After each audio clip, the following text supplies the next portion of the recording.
നിന്നെ എത്ര നോയിക്കൊണ്ടിരുന്നാലും മടുക്കില്ല. നിന്നെ ഇങ്ങനെ എപ്പോഴും നോയിക്കൊണ്ടിരിക്കാൻ തോന്നിപ്പോകുന്നേ. ആഹാ, എല്ലാ ആണുങ്ങളും ഒരേ ഡയലോഗ് ആണല്ലോ പറയുന്നത്. നിനക്ക് എന്തെങ്കിലും ഡിഫറെന്റ് ആയിട്ട് ട്രൈ ചെയ്തൂടെ? വിരലിങ്ങനെ കീബോർഡ് ഓടിച്ച് കളിച്ച് എനിക്ക് മടുത്ത് തുടങ്ങി. കവിളിൽ കൈ ഓടിക്കാനുള്ള പെർമിഷന് വേണ്ടി കാത്തിരിക്കുക. കുഴപ്പമുണ്ടോ? പെർമിഷൻ എന്തായാലും പെർമിറ്റ് കിട്ടിയിട്ടേ തരുന്നുള്ളൂ.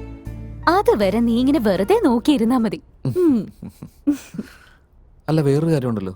ഇന്നലെ വിളിച്ചപ്പോ നിന്റെ ഫോൺ സ്വിച്ച് ഓഫ് ആയിരുന്നു. നിന്നോടാ ചോദിച്ചത്. എവിടെ പോയായിരുന്നു? ഹോസ്പിറ്റലിൽ ചെന്നിട്ടില്ലെന്നാണല്ലോ പറഞ്ഞത്. അതൊരു ഇമ്പോർട്ടന്റ് ജോലി ഉണ്ടായിരുന്നു, അതാ അങ്ങനെ ചെയ്ത. ഇത് ആദ്യത്തെ തവണ അല്ലല്ലോ. നീ തിങ്കളാഴ്ചയും ഫോൺ ഓഫ് ചെയ്തിട്ട് എങ്ങോട്ടോ പോയിരുന്നല്ലോ. അതൊക്കെ സമയമാകുമ്പോ ഞാൻ നിന്നോട് പറഞ്ഞോളാം.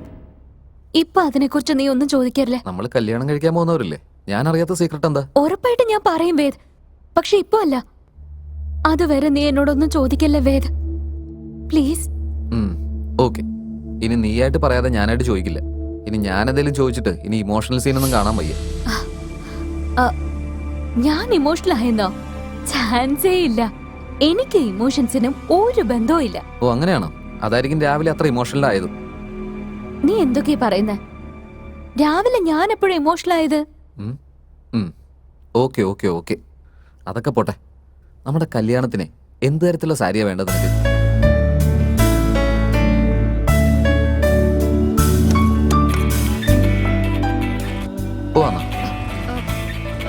വേദ്, എനിക്കൊരു പ്രധാനപ്പെട്ട കോള്. ഒരു മിനിറ്റ്.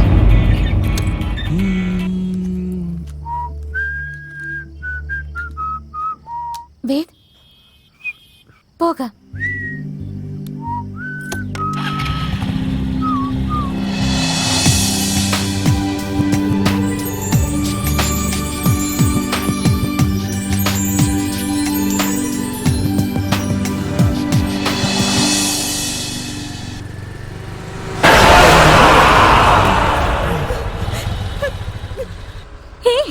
സൂക്ഷിച്ച് വണ്ടി ഓടിക്കണമെന്ന് എത്ര തവണ പറഞ്ഞിട്ടുണ്ട് നിന്നോട്? ഞാൻ പറയുന്നത് എപ്പോഴെങ്കിലും സീരിയസ് ആയിട്ട് എടുത്തിട്ടുണ്ടോ? നിനക്ക് നടക്കാൻ പാടില്ലാത്ത എന്തെങ്കിലും സംഭവിച്ച? സോറി. എന്താ സോറി? സോറി പറഞ്ഞില്ലേ? നീ ടെൻഷൻ അടിക്കല്ല. നിനക്ക് കുഴപ്പമൊന്നുമില്ലല്ലോ? എനിക്കൊരു കുഴപ്പമില്ലെന്നേ. എന്നാ പോയാലോ?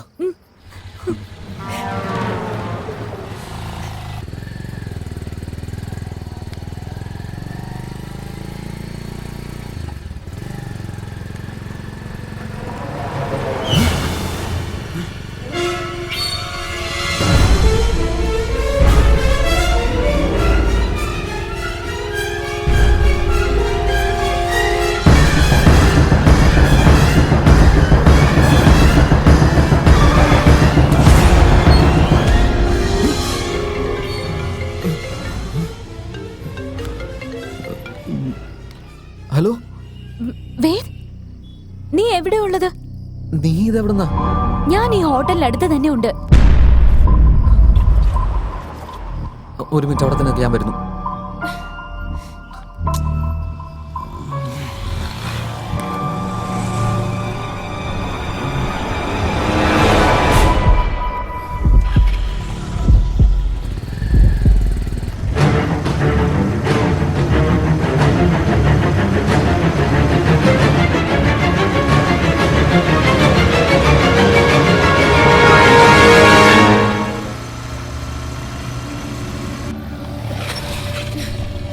വേദ്, എവിടായിരുന്നു നീ?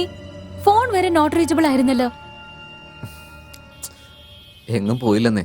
ഞാൻ ചുമ്മാ നിന്നെ ഒന്ന് പേടിപ്പിക്കാൻ ആ കോണറിൽ പോയി നിൽക്കായിരുന്നില്ലേ? വേദ്, വന്ന് നീ കുറച്ച് ഓവർ ആവുന്നുണ്ടേ. സോറി സോറി എന്ന് പറഞ്ഞില്ലേ? I M so sorry. നീ ശരിക്കും ഇവിടെ തന്നെ ആയിരുന്നല്ലേ? നിനക്കെന്താ തോന്നുന്നത്? നിന്റെ കൂടെ അങ്ങോട്ട് വന്നിട്ട് അവിടെ വെച്ച് മറിഞ്ഞിട്ട് ഇവിടെ പൊങ്ങിയതാണെന്ന് തോന്നിയോ? നിനക്ക് എന്താ പറ്റിയത് വേദ്? ഒന്നുമില്ലെന്നേ. വാ പോവാം.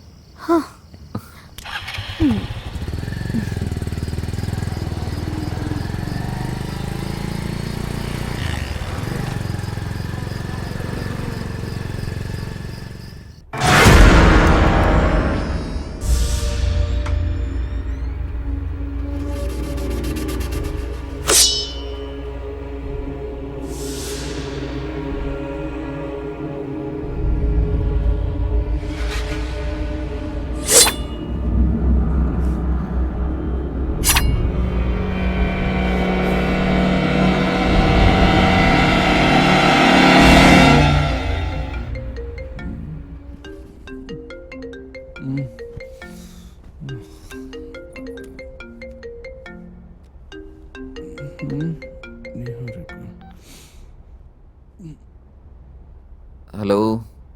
Niharika, hello hello.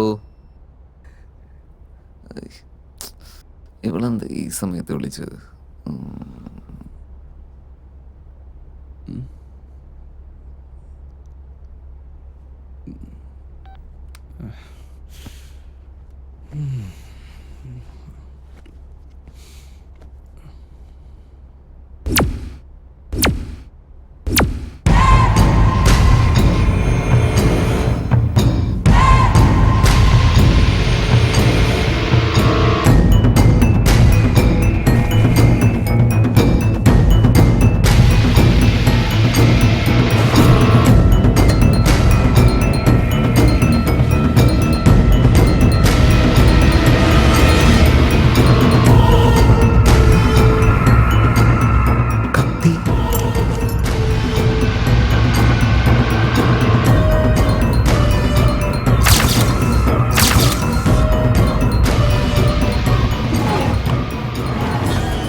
വീണ്ടും അതേ കത്തി.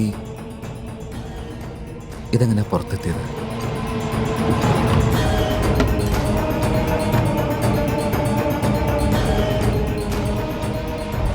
എന്തോ സംഭവിക്കുന്നുണ്ടല്ലോ.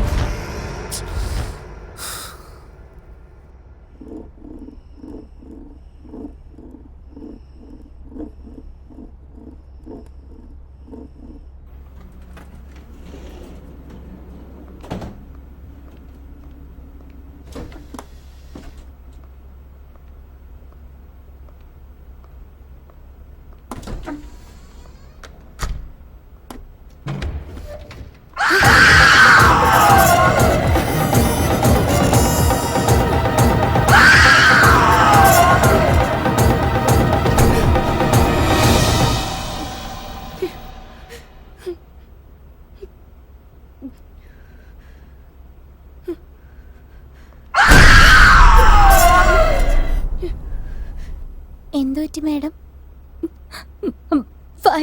ഫയൽ അതിലുണ്ടല്ലോ, ഞാൻ എടുത്തു തരാം.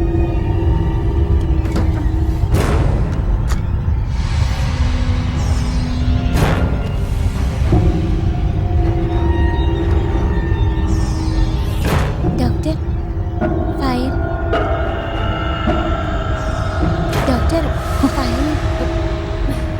ഓക്കെ.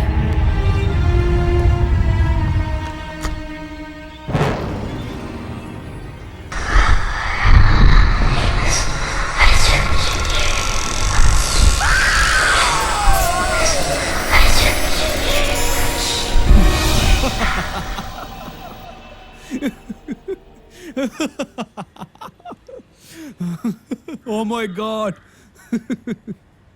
അമ്മ. വേദ്, ഞാൻ പറയുന്നതൊക്കെ നിനക്കൊരു ജോക്കായിട്ടാ തോന്നുന്നേ? എന്ത് ചെയ്യാനാ, പിള്ളേർക്ക് ബെഡ് ടൈം സ്റ്റോറി പറഞ്ഞു കൊടുക്കുന്ന പോലെ. അല്ലാതെ എന്താ അത്? ഇതൊക്കെ ഞാൻ വിശ്വസിക്കണമെന്ന് പറഞ്ഞ? വിശ്വസിച്ചേ പറ്റൂ വേദ്. ഞാനും നിന്നെ പോലെ ഇതൊന്നും തുടക്കത്തിൽ സീരിയസ് ആയിട്ട് എടുത്തില്ല. പക്ഷെ ഇന്ന് നടന്നത് ആലോചിക്കുമ്പോ എന്തോ ഒന്നും നടക്കുന്ന പോലെ തോന്നുന്നു. ഡോക്ടറെ, ഒന്നും സംഭവിക്കുന്നില്ല. ഇതൊക്കെ നീ വായിക്കുന്ന നോവലിന്റെ എഫക്റ്റാ. എനിക്കിതൊന്നും നോവലിന്റെ എഫക്റ്റ് ആയിട്ട് തോന്നുന്നില്ല. നിഹാരിക ഈ വിഷയത്തിൽ കള്ളം പറയുന്നില്ലെന്നാണ് എന്റെ വിശ്വാസം. നീയും ഇവള് പറയുന്നൊക്കെ വിശ്വസിക്കാൻ തുടങ്ങിയല്ലേ? ഞാൻ അവളെ സപ്പോർട്ട് ചെയ്യുന്നൊന്നല്ല. അവളിങ്ങനെ പേടിച്ച് പറയുമ്പോൾ നീ അവളെ ആശ്വസിപ്പിക്കുന്നതിന് പകരം നീ അവളെ കളിയാക്കണോ? നിക, നീ ഒന്നുകൊണ്ടും പേടിക്കണ്ട കേട്ടോ. അതെന്താണെന്ന് ഞാൻ കണ്ടുപിടിച്ചു തരാം. ഒന്നും ടെൻഷൻ അടിക്കണ്ട. ഞാൻ നാളെ ഇവളോട് പോയി താമസിച്ച് അവിടുത്തെ പ്രശ്നങ്ങൾ എന്താന്നൊക്കെ നോക്കി നമുക്കത് പരിഹരിച്ചു കളയാം. പോരെ? ഓക്കെ, ഇത്രയുള്ളൂ കാര്യം. കണ്ടില്ല? നീ എന്ത് വേണമെങ്കിൽ ചെയ്തു, പക്ഷെ എനിക്ക് ഇവളുടെ സന്തോഷ പ്രധാനം.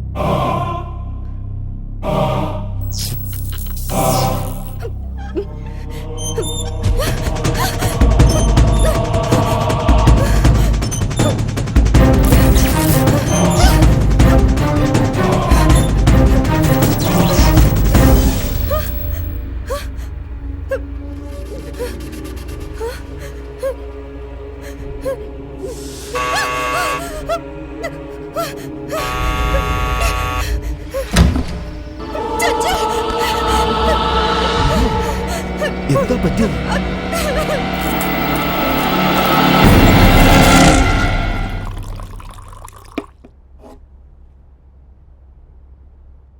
ഇതാ കുടിക്ക്. Thank you.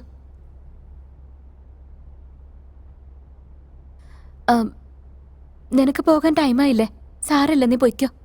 നീ ഇങ്ങനെ ഒരു അവസ്ഥയിലിരിക്കുമ്പോ ഞാൻ പോകുന്നത് തെറ്റല്ലേ നിക? ഇല്ല, എനിക്കിപ്പോ വേറെ പ്രശ്നങ്ങളൊന്നുമില്ല. നീ പോയിട്ട് നിന്റെ ജോലി നോക്ക് പ്ലീസ്. ഓക്കെ, ഭയപ്പെടല്ല കേട്ടോ. എന്ത് കാര്യമായാലും എന്നോട് തുറന്നു പറ. ഒരു ഫ്രണ്ട് എന്ന നിലയിൽ എന്ത് ചെയ്യാൻ പറ്റുമോ അത് ഞാൻ നിനക്ക് വേണ്ടി ചെയ്യും. ഒരുപക്ഷെ അത് പോരെങ്കിൽ നാളെ വേദ വരുമല്ലോ, അവന്റെ അടുത്ത് എല്ലാ കാര്യങ്ങളും പറ. ഓക്കെ, ധൈര്യമായിട്ടിരിക്കേ കേട്ടോ. ബൈ.